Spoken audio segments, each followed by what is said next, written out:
Bring the problem. Bring the solution, Matt. Matt, you ready? Not just the problem. Otherwise, you're just a problem then. What a view we got here. Are we recording? We are. We're Hello. on. You all right? Not too It's bad. loud, isn't it? Should we get this? Yeah, if you want. If you want. Go on.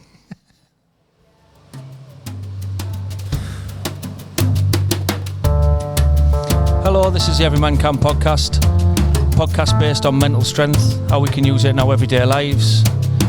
Interviewing local people, using their experience, their wealth of experience through their personal journeys and their own professional journeys, how they use it for themselves, how they use it for other people, and hopefully you can take something from it.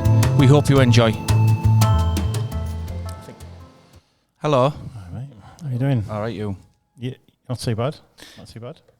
Welcome to another episode of the Every Man Can podcast with me, Matt. And me, Matt. And Rich. Hello.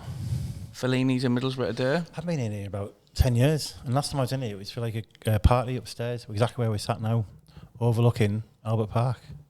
It's a long-serving one, this, isn't it? I've been coming here, I would say, about 20 years. Yeah. Has it really been open that long? I actually might have my first house in Boris, living in West Lane. I bought that, God, let me think, been about 2002, something like that. And I think it was open not long after that, so Yeah. it makes sense, yeah. Never had a bad meal. Beautiful. No, I was just looking at the specials, fish board downstairs. Oh, well, I'm tempted to stay I know. and get Good. my tea. I want to thank Fellinis because I came running in on Friday because we had a bit of a panic over a venue and they were as good as gold. Just, do what you like, have it as long as you want. How are you all after yesterday? Our inaugural Every Man Can Christmas do in Saltburn. We had a bit of a drinking session. I Was that know what you're all Christmas looking do, at me because if people have been listening, obviously, over the last podcast, You don't drink? I don't drink. I do. So I've had 2 nights out in the last 2 weeks. Yeah, Matt as he's drinking a pint. Cheers. And that is like my 2 nights out of the year. Is your social battery now at all-time low? The thing is, we had a good session, wasn't it? We did. It was like an afternoon into the night, but I feel great. If I'm It was a honest. good laugh. So we're in the evening now, aren't we? All our relationships are intact, just. Yes. So we like, I got a bit of chew. Wow. But yeah, no, it's all resolved, sorted. It was good. As all Good laugh. minor issues should be. Blow up, bigger than they are, squash it quickly. Have you all had a good week? Yes. Busy, positive one. Good. Yeah, definitely busy. I'd like to wind down this time of year, but I think this is the week where it's actually going to finally happen. But yeah. I like to wind down. I haven't worked for nearly a year. It's good. Oh, well, yeah. Another Christmas That was off. definitely a wind down. Yesterday was a wind down, wasn't it? Yeah. Yeah, but it was Good. it was just steady, wasn't it? Across Saltburn, shipping. Well, it topped off a good weekend for me because on Saturday, Steph, you'll laugh at this. So when I was 16-year-old, I played in the Teesside League for Gisborough Town Reserves. And on Saturday, I think footballs are made out of pigs. I helped out with the Cader men's development team in the Teesside League, playing against Gisborough Town. Yes. And my son, who was 16, made his debut for them. So we got on the pitch together for the second half. So it was Nice, good. Yeah, it was good. How did that go, Matt? My calves are killing me. Oh, yeah.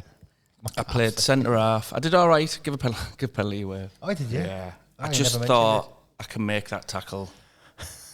It was a proper 1993 tackle. Like, On a you'd have got away with 16-year-old. it. But he was about 17. So Was he a little bit faster than you, Matt? That's the way it's probably in the mind. In the mind. In the mind. Positionally, I'm really good, but then he was quick. Anyway, I caught him, penalty. Just looked at the ref and I went, yeah, no. And then she told me at half-time I was one tackle away from a yellow. So, yeah, it lasted 75 minutes. There's Then a my back metaphor. started to hurt, so it was good. That's good. Really, it was nice to play with him. Generations I know. all on the pitch. So today, we are graced with the presence of Steph Turnbull. How are you? I'm good, thank you. Good. Firstly, I'd like to thank you for coming. I know we've talked about this for a while, and getting an hour of your time I know, I'm a nightmare. is like trying to we're here find now. Lord Lucan. So, the busiest person I know, I would say. And I rang her the other day and she answered the phone. I went, oh, I always When just I answered expect the it to phone, I was ring. like, oh my God, you've answered your phone. I was like, no, you're the lucky one today. So, Steph, how are you?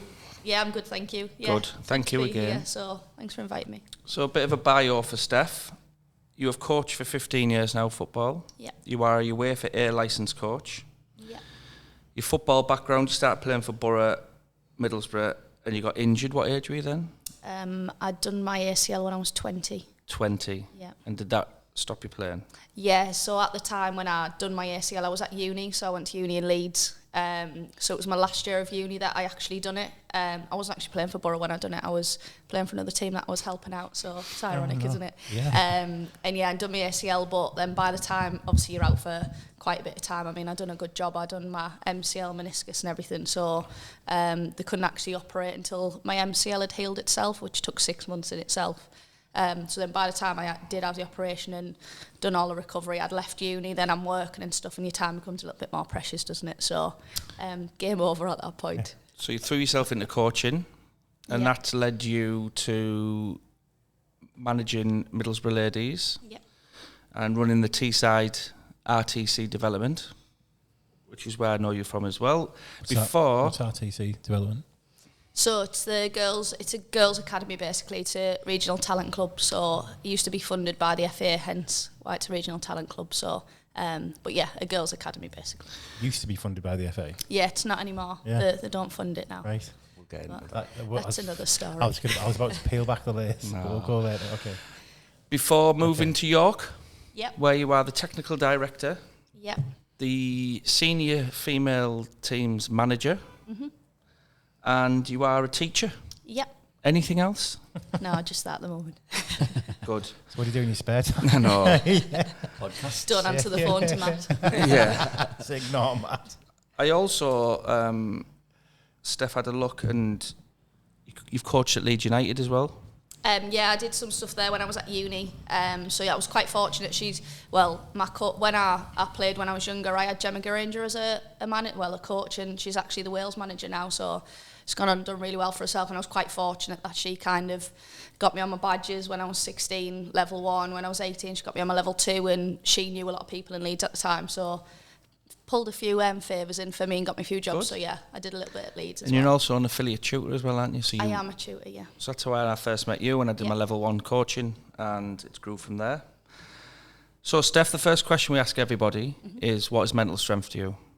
Yeah, and I think it's a difficult question, isn't it? Because it's very different for everybody and everything what they do. But for me, it's just being able, from a day to day, doing the best you possibly can within that day. And look, there's always things getting thrown at you left, right and centre, no matter what you're doing, where you are, and different situations. I know we've been here and there's just been an accident, so even things like that can totally throw your day, can't they? But just being the best you possibly can be within that day, which might be quite low, but it's the best you can do at that time. Or if it's you've woke up and having a brilliant day and striving that day and loads of positives, then amazing. But just doing what you can and having as many positive thoughts as possible, which again I appreciate isn't the most easiest thing, but trying to spin everything to a positive, and that would be my... That's like a reflection and an intention all at the same time. It's like I am always going to do the best I can do each day, but equally I recognise that I'm only this good today, you know, so it's about knowing yourself as well.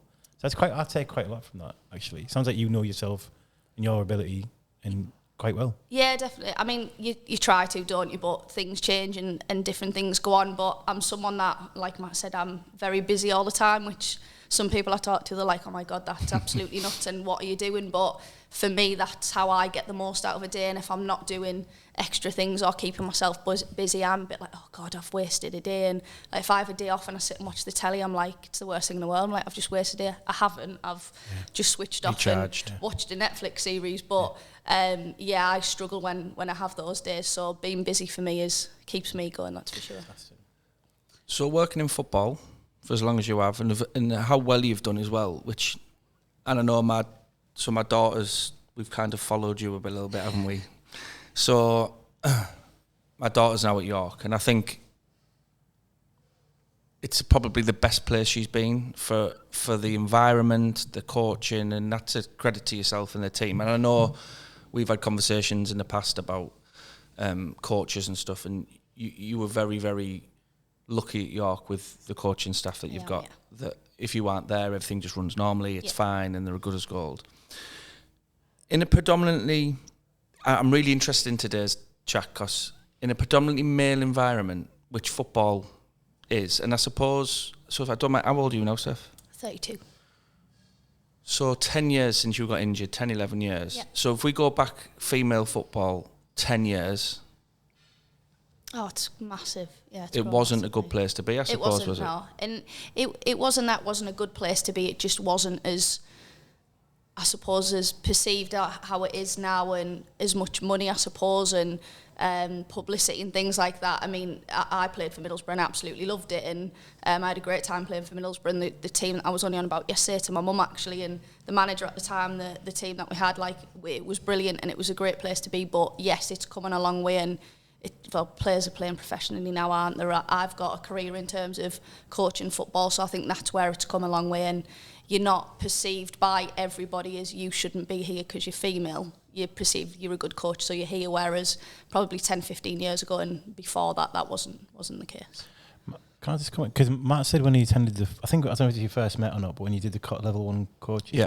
And you're quite young, you're 32, so, I mean, if you're leading coaching, training, and if you're saying it's predominantly males, but I'm assuming in that training room, you're more often getting more males than females, or not? Or yeah, and you won't be aware of this stuff. That reaction that you're going to get, that potentially. So you would have been young, delivering information about football coaching in a male-dominated. Yeah.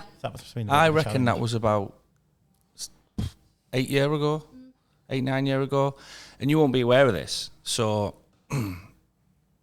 I think as a man, you look at it like football's. It's predominantly a male sport. That it was male oriented when you were younger. And walking in that room, obviously my daughter plays football, so your perspective changes a lot.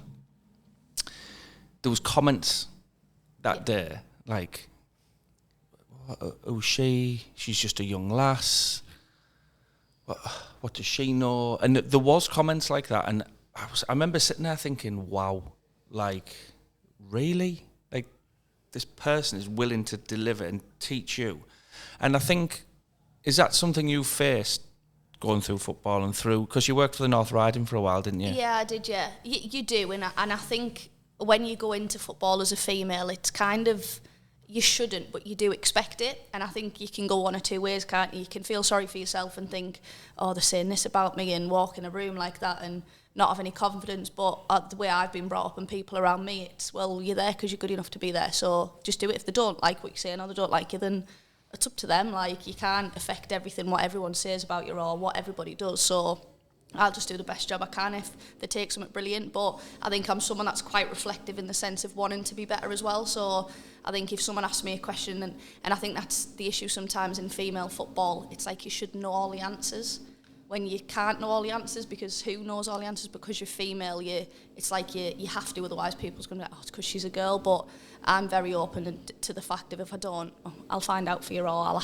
ask somebody, and I'm quite open to that. So, but from a mental strength point of view, I suppose a lot of people going into football, and I'm seeing it now with young referees, like my son's refereed a couple of games and he got dogs abuse the other week, and there's been meetings at the club about it, and he hasn't ref since, and part of that is there was no games. But I suppose there's a lot of females who will come into the game young, and because of the male view of a lot of people, they will dip out the game because they won't want to do it. So from a mental strength point of view, I think you're showing a lot just to, well, think what you like, I'm here on merit.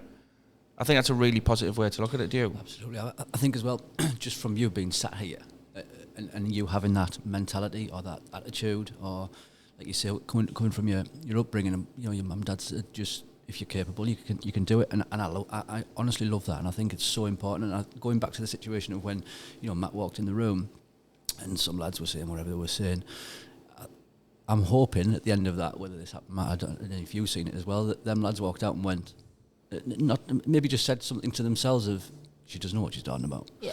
And that's why she stood at the front of the classroom, because, again, them lads that are saying that, this is what I thought straight away, it's probably their lack of confidence. That's where that comes from, I think. Them guys saying something about Steph. It's probably their lack of confidence. Insecurity, absolutely. And, Steph's at the front of that classroom teaching what we say is a male-dominated sport. But, yeah, that's what I I find is about mental resilience. Well said. Isn't Middlesbrough one of the biggest female fan followings in the country? Or there was something about Go on, that Steph, test your knowledge. I wouldn't say big. I think they do have a really good big following. I think Middlesbrough in general is a footballing area, isn't it? So sure. yes, and they're doing really well at the minute. So yeah, they do have a big following. Obviously, your bigger clubs have the biggest following. I know Arsenal. I think they sold about 60,000 tickets. Newcastle flying at the minute. Yeah, loads of fans. So, but it's nice that it's spread out as well, rather than just particular areas, your capital and whatever else. But they do have a good following. So when you were younger, how old were you when you first started playing football? I was a little bit later, actually. I was year 6, so 10, 11. And did you play for a grassroots team? So Gemma Granger, who got me into coaching, she actually came into my school and seen me play. I used to just play with the boys in the playground and see me play, and she was starting up a team at Eston Sports Centre when they used to have the indoor 3G in there. So she started taking me down and taking me to sessions. So started. And was that a girls' team? Yeah, so it was called Middles. It was just before, so you couldn't go into the RTC. It was called the Centre of Excellence back then, but you couldn't go until you were, I think, under 12s. So it was just a grassroots team under then, and then I went to the Centre of Excellence from there. And did you play against other girls' teams or boys' teams? Or it was girls' teams. Yeah. Right, okay. So for young girls now, I think it's a lot more. I mean, I've watched Ivy, my daughter, from 5 or 6 playing in boys football, and I think what I've seen is as the years have gone on, there's a more acceptance of, and if you're a good player as well, they kind of get it. But from a male point of view, I've heard and I've been told secondhand, when I ran the team, parents, men in particular, unhappy that this girl is seemingly doing well and their son isn't, and why should she be playing, and things like that. And only last season Ivy was playing boys football, getting called a fat cow, getting called names, getting like, you shouldn't be playing, and this is off the lads on the pitch. And I always think to myself, that's coming from somewhere, because lads now accept that girls play football and accept that girls are very good at football. But what do you think drives that negativity? I mean, to me, it comes from the parents down to the kids. And do you see that going out of the game a lot more? I mean, Joey Barton hasn't helped. He hasn't, and we'll come on to that. I mean, I actually watched an interview he did with Piers Morgan today about that, and we'll get on to that. But comments from people like him don't help, do they? And they don't help, I suppose, what you're trying to do for the game, because I know you are very, very keen on the female game getting a lot better. Yeah, and I suppose there's two sides of that. I think it's probably jealousy that they're better in the first instance, whether they're a girl or a boy. I think that jealousy's there, and they want to be the best player and they're not. And I think the flip side of that is, I suppose, how I look at it. Yes, I'm involved in the female game, but you're either good enough to be there or you're not, a bit like what I've said about myself earlier. So I wouldn't even look at a game and think there's 2 girl players and the rest boys. You look at it based on ability, don't you? And obviously I know Ivy, she's a very, very good player and a talented player, and I would assume it comes from a little bit of jealousy, a little bit of maybe ignorance in terms of maybe their background, and it might not be that they have sisters or family members that play and things like that. And it's education, isn't it, more than anything, and it is becoming more normal than it used to be, which is brilliant. But yeah, it's an education as well, and that's going to go on for a long, long time. If you look at how long males have played football to females, I think there's about 50 years difference within it, and it'll come with time, and it's developing quickly in a short period of time, which is brilliant, but it's to keep that momentum going now. And like you say, obviously at York RTC, they play against boys, and the boys don't bat an eyelid that they're playing against girls. They're playing a game of football. They don't think, oh God, don't go in for that tackle, or get moved by a girls team. We're playing a game of football and we want to win the game regardless of who we're playing against, and that shows how far it's come. Success gets the column inches as well, doesn't it? And that gets the exposure and the conversation going. So obviously the success with the England women's team, and obviously that we've seen over the last probably arguably last 10 years, and that progress. It doesn't happen overnight, does it? It's all that work going on all the time. Yeah, definitely. And yeah, I mean, I'm not. I was hugely into football at one point. Like, I had season ticket with my old man, and then he had a stroke, and he wasn't too well, and all that kind of stuff. But it's like, so football's always been on my radar, but it sort of really came on in the last 2 years, women's football, and started to watch a little bit and thinking, just to see, what's the pace of the game like? What's it? Actually, that's an interesting thing. I noticed is that obviously the pace doesn't seem to be as quick. Like it seems to be equally as physical, but actually to me, because of the pace is slower, it seemed to be more technical. Way more technical. Not way more technical, but it seemed to be. Yeah, it did actually. There was something there to get through and break through. It had to be. It's a different type of game. And I think that's one of my things. It is a different game. It's football. I fully appreciate that, and the concept of the game is the same. But a female sport and a male sport and anything, it's different, isn't it? And that's how it should be looked. I think there's a lot of comparing that goes on, and I understand it and I get it, and I'm not saying it's wrong to compare because there should, but there's also an element of why we're comparing something that's completely different, and that goes with a lot of things in terms of, I know the pay structure and stuff for females gets mentioned a lot, and I agree it should be better, but also it doesn't make the money the men's game does. So rather than just working on the positives and sticking with the positives that we've got at the minute and not comparing it all the time, actually it's just a game, it's football. Yeah. If you follow female football, brilliant, you're a fan and you follow it and it'll grow from there, rather than they're getting 60,000 and you're getting 60. Well, do you know what? We've got 60 more than we would have had 10 years ago. So it's growing, isn't it? And and I think you're right when you do watch the girls' game at times. And I've seen memes of the keeper coming out but then you watch Aston Villa versus Brentford at the weekend. I watched Match of Day 2 today. It's pathetic. I think it was. Did you see the French team? I think did an advert, and they showed loads of goals with male players' heads attached to it, and everyone was like watching, amazing goals. And then by the end of it, it showed it was actually the female players scoring the goals and stuff like that. Really kind of. Because if some people had looked at the video and seen it's female, they probably wouldn't have watched it because they thought it was Mbappe or someone scoring a goal. Like, what a goal! If it had Matt's head on it, they'd known it was a fake, wouldn't it? Like, which Matt? Sorry, I'd be giving a penalty away. But what I'm saying is, when you look at what I like about the difference between the female and the female and the males game. If you watch Aston Villa Brentford yesterday, Martinez is rolling around on the floor. He's 6'4", just won the World Cup, strong guy. He's rolling around on the floor. Then they're all having handbags in the net, fighting, getting sent off, lack of discipline. You don't tend to see that in the girls. And when I watch, obviously, the under-14s at York a lot, and sometimes if I'm there early, I always make a thing of going to watch under-16s. There's very little ill discipline. There's very little retaliation, and everyone seems to just get on with it. And I think it's less masculine. Like, do you know what I mean? There's not that. Well, you've done that and rolling over and arguing with the referee. And is that something you'd agree with? Yeah, definitely. And I think they just want to be there and they just want to play. And there's not this whole like, I can make millions of pounds by being here. They just want to play football and they enjoy playing football. And I think, that's massive in terms of they don't roll around. And I mean, at York, if they started rolling around, I'd be telling them. But we don't really have that at all. Did the men's game used to have that? Like, is it something as the money's come with it and the TV and so on? I don't think it's just that. On Saturday when I played, the majority of the team I was playing for were, I would say, under 19s. I put the age up by about. So what you're saying is that one generation's watching another generation playing and doing all that and then hacking in.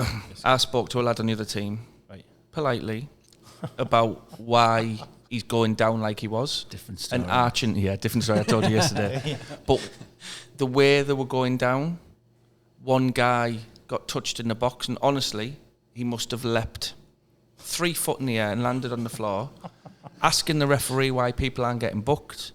It's monkey see, monkey do, isn't it? Isn't it? So these young lads are, I'll go down in the box. So I was talking at the centre forward while someone was injured, and I just said, why has he dived like when we got touched in the box? Didn't he? You go down, don't you? And I was like, this is a totally different era to me, and I think the men could learn a lot from the female game in that respect. Agree. Should we take a quick breather? Yeah. Let's come back in just a couple of seconds. Now then, we hope you're enjoying the pod. Just a little break to tell you about Every Man Can. You can find us on your usual social media platforms. You can find the podcast on wherever you get your podcasts from. We don't care, as long as you listen to it, you enjoy it, you get something from it, and you pass it on to your mates. Enjoy the interview. Let's get back to it. It's a different game. Yeah. It's a different game. Don't compare men's to women's. It's what I've got, which I would have done, of course. I think that's probably the only filter I would have seen for it. But it's the same rules, same amount of players, same size pitch, but it is a different game, isn't it? It is. So, Steph, at York, what excuse me, what have you implemented at York? Because it is an elite environment, isn't it? To allow them girls to grow physically and mentally as well. So, like, my daughter, all she wants to do is be a professional footballer, and there's a pathway now, and they can see it. So what are you implementing at York to get them into that mindset, into that level? I suppose from our point of view, and look, the York Foundation are brilliant in the sense of supporting everything that I want to do and we want to do kind of as a club. But from my point of view, it's always our success is keeping them in the game, whatever level that is. So whether the leavers at 16 and go and play for a local grassroots team, come and play for York, go and play for Man City, whatever that is, that's our success in what we're doing. But ultimately, we try and coach the full player. So yes, they want to be a footballer, that's brilliant. The likelihood of them being a footballer, unfortunately, is quite slim. So then what options have they got after that? So we've got a couple of players in the 16s that have been doing refereeing courses, we're supporting them with that, and we support them with coaching badges. We do obviously classroom sessions with the girls where we talk a little bit around stuff like this and different things and what routes they can go down. It doesn't just have to be a player, you could be a physio, you could be a coach, and it's just making sure we coach the full player so they're ready for what's to come wherever they go, but actually supporting them to any route that they want to do as well. What is the success rate in terms of like turning pro from the amount of the kids that come through with potential? Would you say you can even put a figure on it? It's difficult to say in the female game because you've not all teams are full time. So we're starting to get there. So even in the championship, not all teams are full time. I think there might be now. There might be one or two that isn't. So I mean, at York, there's been a few players that have kind of gone through. We had a player last year that went through Sheffield. She was on the bench for them the other week. But a lot of the girls as well at 18 go to America. So they go out there and they play for a few years and come back. And when I was at Middlesbrough, I was quite fortunate. We had a really talented side that we had about 3 or 4 in the England set up, and then they moved on and went to America and stuff, and they're all kind of due back now. So it'll be interesting to see where they go from there. America. Yeah, we get them really good, and then they get to 18 and they leave us. So this isn't a new thing either, is it? No, it's been around for a long time. Yeah. So when you did an interview for the press in York, let me just get it up. I sound like I'm really important. No, and it really it really made me think. So really, you said we're really building a club where we're offering football to everyone, whether it's the RTC programme or the ladies. To keep filtering those players through and keep inspiring them is amazing. The more girls that play, it's only going to improve the sport. Not only that, it's kind of lifelong for health and well-being, all things like that. If we can get them involved in a sport they love and enjoy, and this is the important part for me, socially making friends, it's going to have a better impact and a positive one in the area. Anything we can do like that is amazing and a real buzz for the area and for us as a club to keep growing. And I think being involved in sport is, from a mental strength point of view, is brilliant. Teamwork, turning up on time for somewhere, supporting each other, arguing with each other, getting criticism. So at York, I've noticed there's a real strong emphasis on keeping you cool, don't be so hard on yourself, and you allow them to make mistakes. Yeah, and I think that's important, and I think if we're an environment where we're managing them in the sense of every decision they make, what they're getting from us, they're not, and what I always say, especially when they get a 16s, that they're going to leave us, they're going to finish the GCSEs, go wherever they do, go potentially to different clubs, to different managers where open age football, the environment is very different.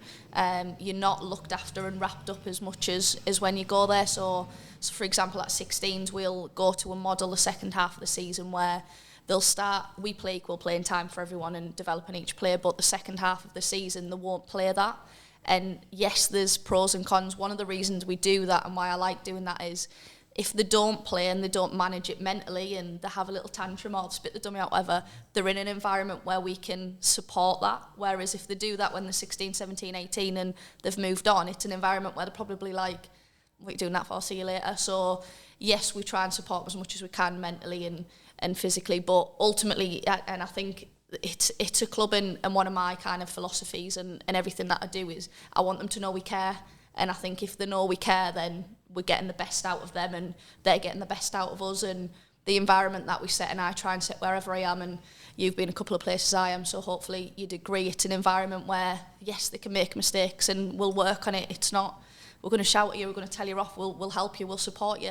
You might have got something wrong, but okay, how do we get it right next time? And just supporting everyone and knowing that we're there if we need them. They might never need us, but if they do, we're there and they know they can come to us.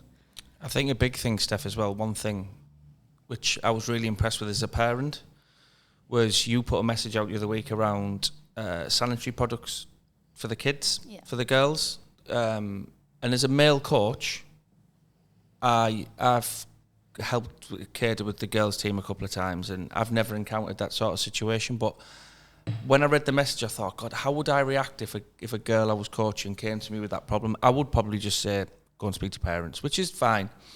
But I think what you've done there is, because I know Adam is obviously a male coach, he's got, you know, girls of an age who are going through things. What you're doing there is giving him the confidence and almost that, right, they've got my back if, you know, and I thought that was a really, really fantastic thing that you did, because I've never seen that before, and I think it's something that's really positive. Yeah, and wherever we are, whether it's the coaches that work for us, I mean, I'm really supported, which helps me support my coaches really well and players. But yeah, obviously we put a bag in place with all sanitary products if players ever need it. But you're right, it wasn't come to me, I'm a female, if there's a problem, because I might not be there. It was, your coaches got this, your coaches, we've spoke about it, they know it, they want to support you, they want to help you, and it's not embarrassing. Like, we're females, we all have a period, like it's not like they're going through anything nobody else does. So, but the coaches are brilliant that I've got, and we even made a joke of it, and we were like, it's more embarrassing for the male coaches having a bag of period pads and tampons in the car, and we made a bit of a joke of it. But yes, we're there to support them, and there's lots we still can do, and there's lots of stuff in the pipeline that we'd like to do. But I think little things like that, hopefully as a parent and as a player, they know we're there for them for everything. It's not just you're there as a footballer, you're there as a person ultimately, and we'll look after you as a person, and if we make you a better player and get you where you want to be doing it, brilliant. And that's what we're there to do. Are they different? You know, like when like kids go into, like, I suppose, like the potential for elite sport, and they're throwing all their life at it, and the physicality, and it changes, like the you know, to some degree, probably their biology and their development processes and pace and things like that.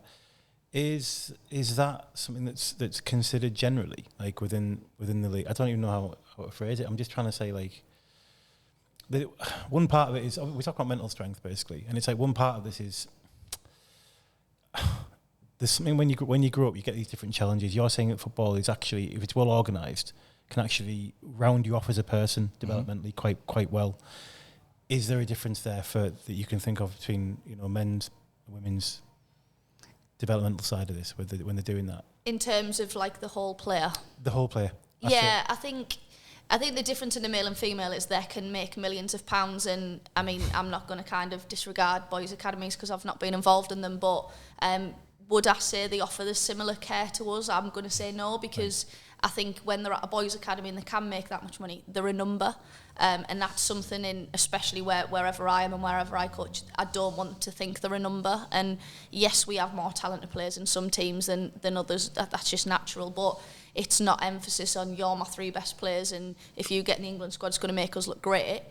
That's great if it happens, but actually, if the other 14 players drop out of football, we've not done our job. And I think if you look at the boys' game and stories I've heard, that's probably what happens more. So you get a couple of really good players, they put everything into it, and then if you're not so good and you drop out, I'm not sure what support's there if they do. I know from our point of view, if we do release a player, because we still do, it's an elite programme, we then support them within that first season. So we had a couple of players last year we released, they weren't ready, it wasn't the time for them.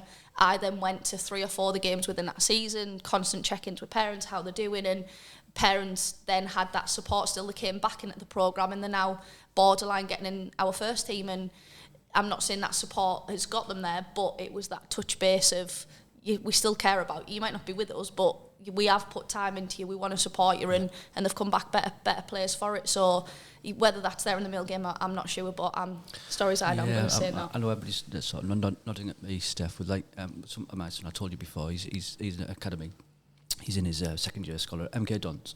He originally was at Middlesbrough as well. And I was going to come in a little bit earlier about that whole rounded player. And I love that. And I've seen it. And I've never seen it within grassroots, because Charlie was a late start with... I was brought up on rugby. Yeah. So, and then I brought me 2 boys up on rugby as well. So Charlie was a late start. I'm talking like 11, 12-year-old. He started kicking football. Yeah.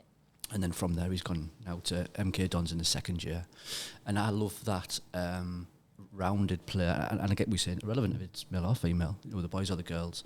And I know at MK Dons, and you're saying there you might, you don't, you said you don't know too much about the boys side of it.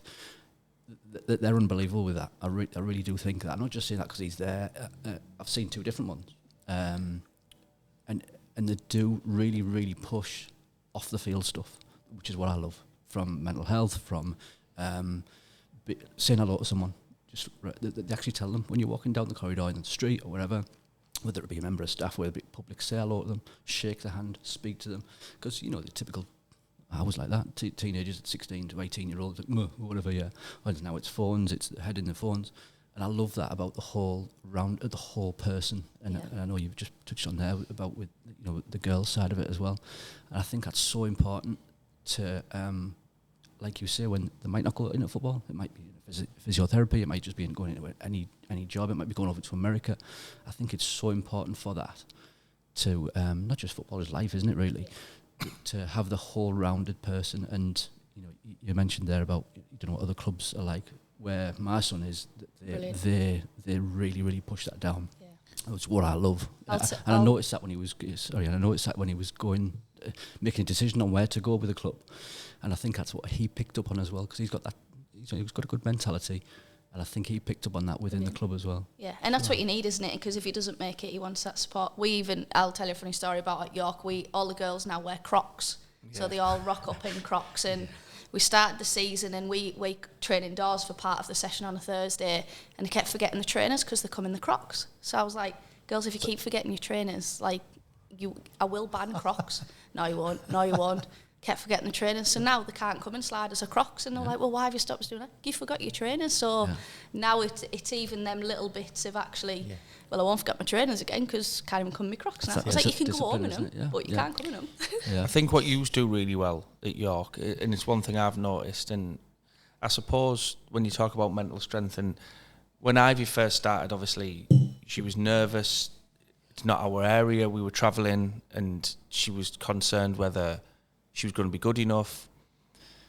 You have every age group training one after another. So all the age groups, what I love is they see the other age groups. So the under-14s, see the under-16s turn up to see them train. Sometimes they'll join in with them.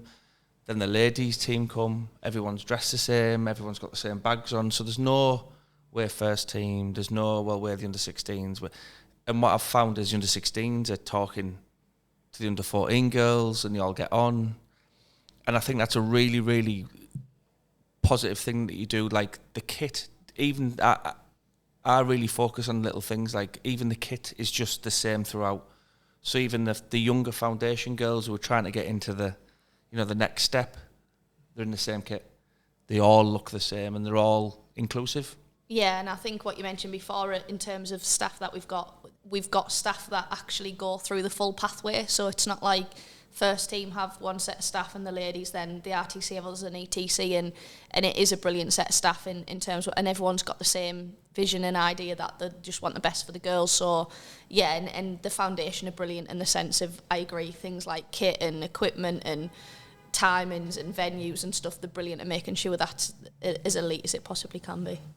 They're with England's success, they've got heroes now, haven't they? The younger girls talking. Yeah. Is that happening? Is that they're starting to go like, oh, fucking like kick it like or whatever? Do you know? I just keep thinking to bend it like Beckham. I don't know why. Do you know what I mean? But there might be a future where it's not Beckham. Do you know what I mean? Something like, do you know what I'm saying? Yeah, and they have female players on the shirt. Like that never happened, did it? Right. And you walk down the street and you see them. And we play a couple of our games at the LNER, which is the men's obviously home ground. And the amount of players, like kids that want the players' autographs and pictures with them, and it's unbelievable that they do look up to them and they do have that kind of inspiration.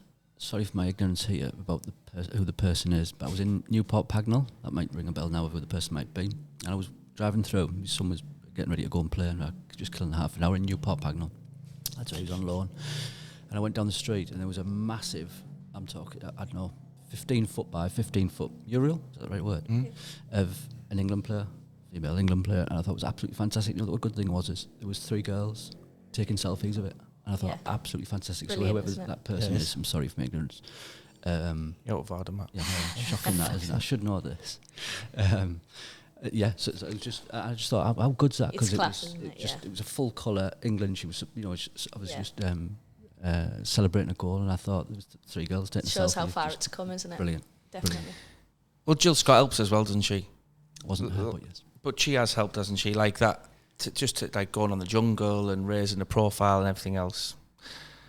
Which brings me on to, Steph, I just want to touch on this a bit.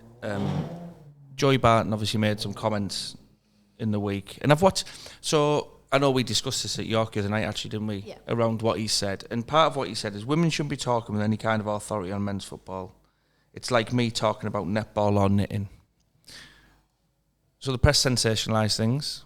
So when you actually look at the interview, I don't disagree with a lot of what he said. It's just the way he delivered it. Have you seen the comments of what he said, and what are your thoughts on it? Because I think what he's getting at is he watches men's football and he can't abide that there's a female commentator. Yeah, I think I agree to a certain extent. I think that what he's a clever guy. If you watch his interviews, he talks very well. He knows what he's doing, and he likes the publicity, doesn't he? I think that if you pin down what he's trying to say, I get it. He was saying that you should be there on merit and not because you're a female or you're of an ethnic group, and I agree with that. You should be there because you're good enough to do the job, but the way he said it and how he's worded it is obviously very different and comes across against and getting at females. And I think you look at some females in the game and they're brilliant. Like they are, and yes, they might not have played at that level, yes, they might not have played in the Premier League, but they're really good at what they do, and they should be there. Why shouldn't they? There's obviously a female referee next week at one of the Premier League games, and if you're good enough to be there, you should be there. If you're not, it doesn't matter whether you're male, female, it doesn't matter. If you're not good enough, you're not good enough. It's like going for a job interview, isn't it? If you're not good, I think I've obviously recently done my air licence, and there was a comment on the course that was like, oh, you've only got on because you're female. And my kind of view is, if I've got on this course because I'm a female, I don't want to be on it. Yeah. I don't want to be here because I'm female. I want to be on it because I'm good enough to be on the course and to be able to pass the course. And there is still a lot of that, but the way he said it is obviously unacceptable. But if he'd worded it differently and looked at it the bigger picture in the sense of you should be there on merit, I agree with that. And if you're good enough to do a job, you should be there. It shouldn't matter who you are or what gender you are. But the weird thing is, in this 2023, we actually have to point that out. Do you know what I mean? Like, that's the weird place. I think that's what he's struggling with, isn't he? Because he said it's a lot of people are put in places for quarters, and I agree with him. But yeah, his delivery. But then he's having the end result isn't the end result. That the intention for these policies, if you like, is a noble one, like in terms of what they want to get out of it. But the way they do it is wrong. It's plain and simple as that. But I think what he forgets is a lot of these, like I know Alex Scott, she's done a degree in journalism. She's really, really studied her trade. More qualified than most. Yeah. Brilliant. And Laura Woods, for all she's never played football. And I hear comments that Laura Woods is only going to tell you because she's attractive. But actually, when you listen to her, I used to listen on Talk Sport on a breakfast. She's brilliant. Her knowledge of the game and the way she would debate with people ringing in was second to none. And I just think there's a place for everyone. So to me, then Ian Wright shouldn't be involved in the female game then because he's never played it, and that's the ridiculous side of it. Yeah, that's where it gets ridiculous. And you could say there's a lot of male coaches in the female game that have obviously never played the female game, so it can work both sides. But I think everyone's got something to bring to both games. I think females can bring a lot to the male game, and males can bring a lot to the female game, and it should just be working together. But and this day and age, I don't know why we're not. But yeah, the male coaches could teach them how to dive much more. Well, Jose Mourinho never really played football at any great level, and look what he's achieved. I think it's coming soon of a female coach getting a high profile job soon. I think, and I think Emma Hayes won't be far off. There's a flip side to that, and it was actually her. She got asked that question, and they said, do you want to coach in a male game? And her point was, why would I want to? Like, I'm Chelsea boss. I'm coaching one of the biggest teams in the world in the female game, which I want to do a lot for. And it's, what's she taking that job for? Is it just to say you're the first female coach in a male game, or because it wouldn't be in the Premier League, it would be in a. So it's the element of why can't the females do really well in the female game, and look, the referee next week obviously are doing a male games brilliant, and it is great to get different exposure, but it has to be for the right reasons. So the game I played on Saturday, there was a female referee, 18-year-old female referee, and one thing I noticed, it cuts out a lot of dissent straight away, because it really does, and I've seen it in grassroots as well. Parents will, it's a female coach, but it's a female ref. Male ref, fair game. They will abuse them, and I've seen it a lot. And I liked it because she had a smile. She was talking to the players, and she was just like, "Lads, really, and it just cut out a lot of the. It was more respect. Yeah, and I liked it. I thought it was really, really good, really positive. What do you think of that? Yeah, and it's brilliant, and the fact that the respect's there is, again, I remember years ago I got asked to, I was coaching at Martin at the time, and one of the coaches needed a lineman for the game, and I was like, I'm not even a qualified ref, like, I'm not doing it. They're like, oh, come and do it. I was only young, so I was like, oh, was that Winnie Banks? So I was like, oh, I'll come and do it. So I took my dad with me, because I was thinking, like, I'm going to get hurls of abuse here. So I'm running down the line, and these blokes behind, obviously, if you've been a Winnie Banks pitch, it's fenced off, isn't it? So the other side of the fence, and I'm getting all sorts, that's not offside, and there was a few choice words, of course. Anyway, I've carried on, and at the end of the game, like, they didn't know my dad was there, and they're like, oh, she was right every time, but we'll have a go at her. But that's brilliant that that's changed. And I mean, I wasn't bothered at the time. It was what it was. Like, if I got it wrong, I got it wrong. But it's brilliant that that's now changed in the sense of, I mean, I couldn't be a ref personally. I couldn't deal with the stick that they get, bless them. But the fact that there's more respect there. But it should respect for anyone. It shouldn't matter whether you're male or female, should it? You're a ref. What do you do to help maintain your own, like, mental strength in life generally?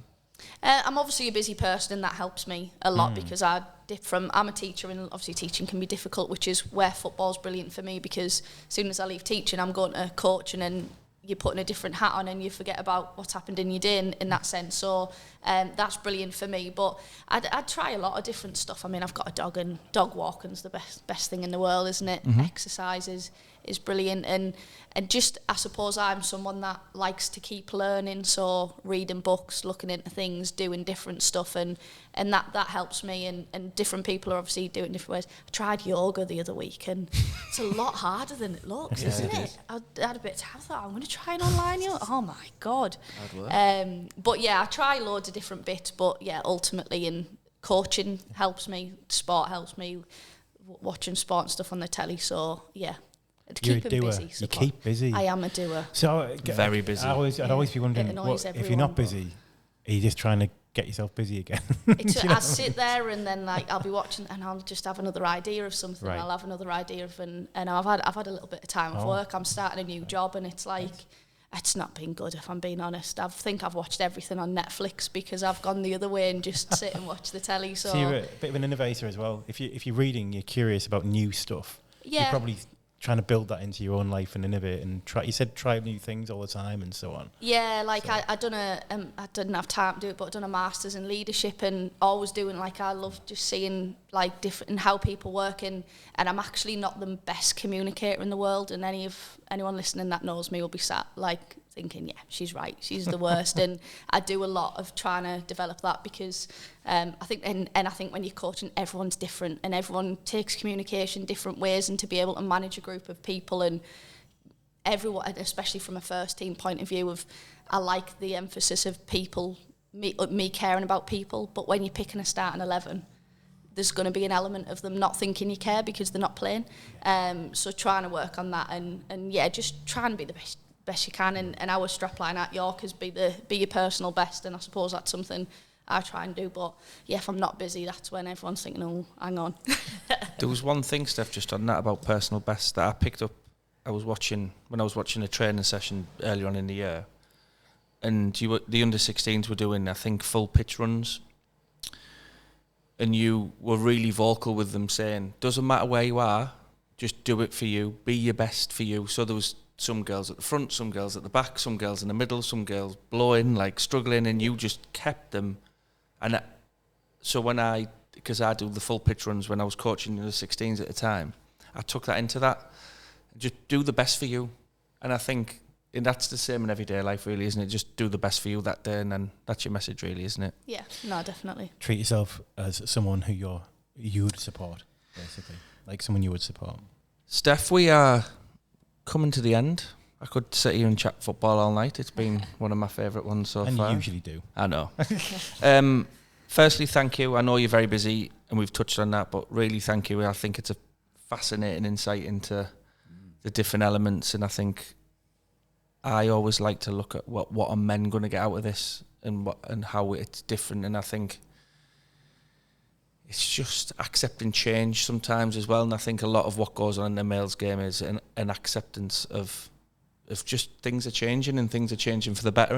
And if you've got daughters who, honestly, it's the best thing my daughter's ever done, because they're active, they're out. She does fitness on her own now. She's got a mentality of, I need to be fit, I need to be lean, I need to be on it.